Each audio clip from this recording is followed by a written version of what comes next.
O, ay di are, pumarinig at gagawa kita ng lemon bar. Ay di are ang unang ingredients, butter, 1 1/4 cup ng butter. Lalagay mo ngayon niya sa malaki-laking bowl at nang hindi magsitapong, saidin mo rin ay ang butter.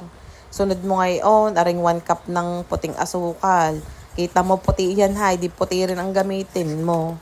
O, di hahaluin mo naman ngayon. O, ay di ayan, 8 peraso ng egg yolk. Ay di small ang nadala din, ay di ginawa kong 10.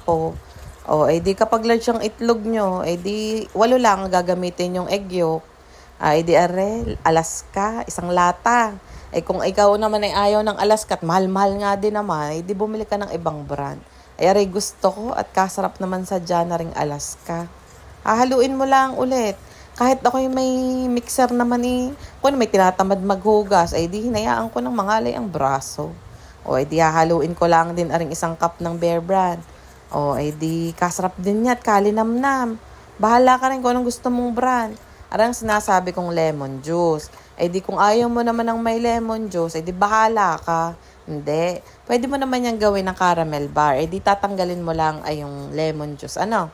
O, ay di isusunod mo aring 2 cup ng harina. Ay ang 2 cup ng harina, may kasama na rin yung half teaspoon ng baking powder. Ay di haluin mo hanggang sa mangawit ang kilikili mo. Ay di yan halo. Ay inulit pa ulit ang halo at para nga naman ismut-ismut ano. Abay, aray ang sinasabi ko. Abay, ba't ba yung aking baking paper? Ay hindi ko makita. Ay di yan, nag-improvise na lang ako at nagdagdag ng kung ano makitang pwedeng gamitin. Abay, pagkalagay ko naman ngayon sa oven yan Bay, nakita ko ang baking paper at pagkadami pa. Bay, ba't ba pag kailangan hindi makita, ano? O, ay di iyan, naggadgad ako ng keso, may pa-okay-okay pa. Ay di iyan, nilagay ko ngayon naman aring mixture sa sa oven, 170 degrees Celsius, ayan, up and down. Ay di aray luto na, bay, pagkasarap naman O, ay di iyan, hihintayin mo naman ayan ngayong lumamig. Bago mo naman ngayon ayan ikakat at ilalagay din sa plastic na maganda.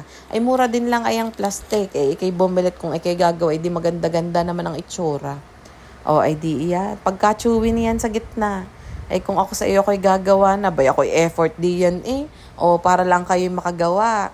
At sadyang hindi kayo papalpak sa aking recipe, ay di yun laang babush.